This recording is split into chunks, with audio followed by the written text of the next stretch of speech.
Je suis allé à l'université, j'ai étudié, je finis mes études d'ingénieur et Dieu m'a appelé au ministère. Je commençais à servir Dieu. Bien aimé, je prêchais partout, je prêchais la foi, je prêchais tout. Sans connaître c'est quoi la souffrance dans la vie.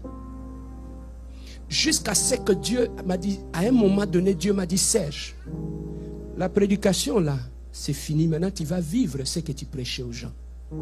Papa, Dieu m'a pris, il m'a envoyé sur le terrain. Il enlève sa protection sur toi.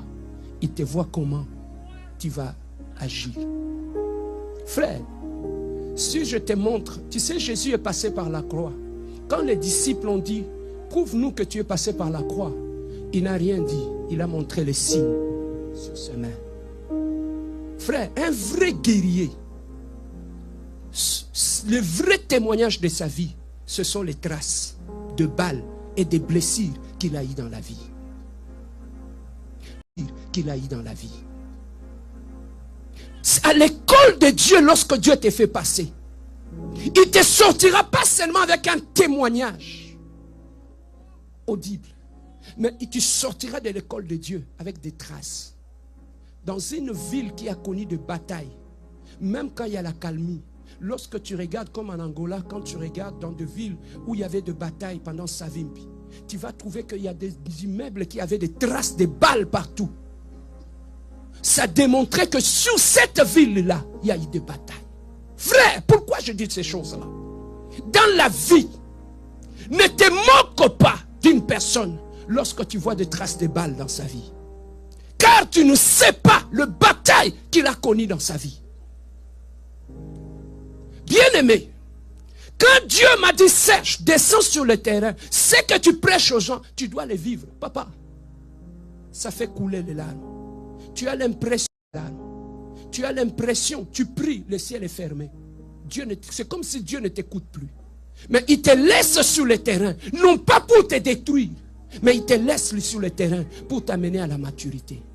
Maintenant, tu ne prêches plus des choses que tu as lues ou que tu as préparées.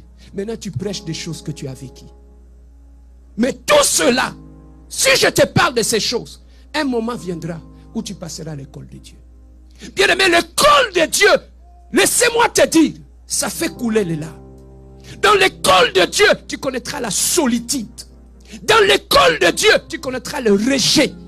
Dans l'école de Dieu, tu connaîtras l'humiliation. Dis-moi, pasteur, parle. Jésus dit, écoutez, celui qui veut me suivre n'a qu'à porter ça et me suivre. Il doit renoncer à lui-même, porter la croix et suivre Jésus. Tu sais pourquoi Dieu a recommandé à tous ceux qui le suivent de porter la croix et de le suivre?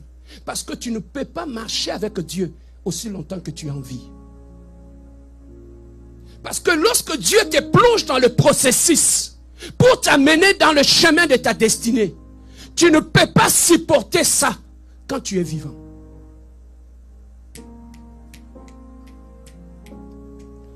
Pourquoi? Parce que si tu entres dans le processus de Dieu, tout en restant vivant, il y a quelque chose en toi qui te fera sortir du processus. Il y a quelque chose en toi qui te dira que cette vie n'est pas ta vie. Arrêtez de suivre ce chemin. Quitte-la. Voilà pourquoi beaucoup ont compromis au processus de Dieu dans leur vie. Je peux parler? C'est comme l'anesthésie à l'hôpital. De Dieu dans leur vie. Je peux parler? C'est comme l'anesthésie à l'hôpital. Lorsqu'on veut enlever une maladie en toi, on ne le fera pas en tant que tu es en état d'éveil. On doit te faire endormir, t'amener dans un état d'inconscience. Et c'est là, parce qu'on sait que pour t'enlever la maladie, ça va te faire mal. On te plonge dans l'inconscience pour que tu puisses traverser ces moments-là sans trop souffrir. Je peux parler? Voilà pourquoi il y a des processus. Lorsque Dieu veut l'accomplir dans ta vie, il doit d'abord t'anesthésier. Dieu doit d'abord t'anesthésier. Pourquoi? Parce que tu n'auras du mal à te séparer de certaines choses dans ta vie quand tu es vivant. Il y a beaucoup de choses que Dieu veut enlever dans ta vie. Mais étant vivant, tu ne lâcheras pas Dieu l'enlever en toi. Voilà pourquoi Dieu dit, si tu veux me suivre, tu entres dans ce processus. C'est le processus des hommes morts. Des gens qui sont morts en Christ. Des gens, parce que quand tu prends des gens qui sont morts en Christ. Des gens, parce que quand tu prends ta croix, la finalité c'est Golgotha. Golgotha, c'est le lieu où notre chair va être crucifiée. Ça veut dire dans le processus de Dieu. Si tu veux vivre le processus de Dieu jusqu'à la maturité, tu dois être mort. Parce qu'un homme mort ne ressent pas, ne ressent plus rien. Un homme mort ne parle plus. Un homme mort supporte tout ce qu'on lui fait. Celui qui est mort, on l'habille. Celui qui est mort, on le maquille. Quand bien même il s'est maquillé. Mais en étant mort, c'est quelqu'un d'autre qui va le maquiller. Donc voilà pourquoi tu es trop intelligent.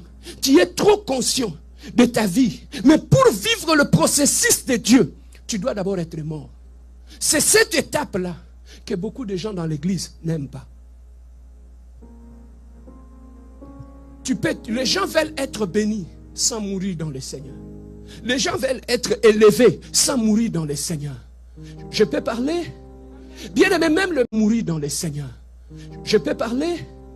Bien aimé, même le mariage. Tu ne peux pas vivre un mariage heureux lorsque tu n'es pas mort. Le mariage, c'est pour des gens qui sont morts. Ça veut dire quoi? C'est pour des gens par rapport auxquels l'orgueil est mort. La haine est morte. L'hypocrisie est morte. La jalousie est morte. La rancune est morte. Quand tu entres dans le mariage en étant mort, tu auras le temps de supporter ce qui se passe dans le mariage. On est trop vivant dans nos mariages. Voilà pourquoi nous parlons de tout, nous constatons tout, nous refusons tout. On ne supporte rien. Pourquoi? Parce que quand on te pince ici, tu vas le sentir. Tu es en vie. Mais lorsque tu es mort en Christ, on peut t'insulter. Ça ne te fait plus rien.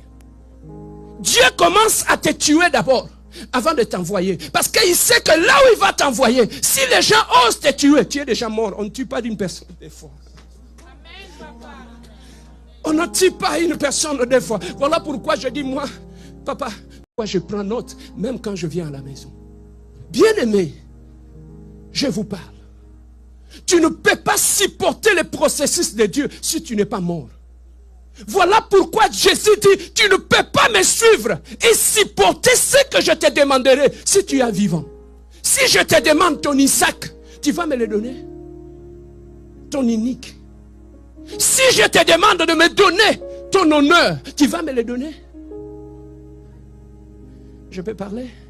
Voilà pourquoi ceux qui sont tout autour du trône, la Bible nous dit, ils n'ont plus de couronne sur leur tête. Ils les ont jetés.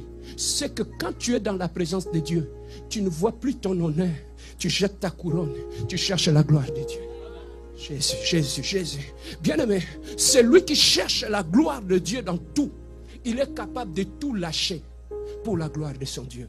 Il est capable d'accepter l'humiliation pour la gloire de son Dieu. Pourquoi? Parce que à l'étape où je suis,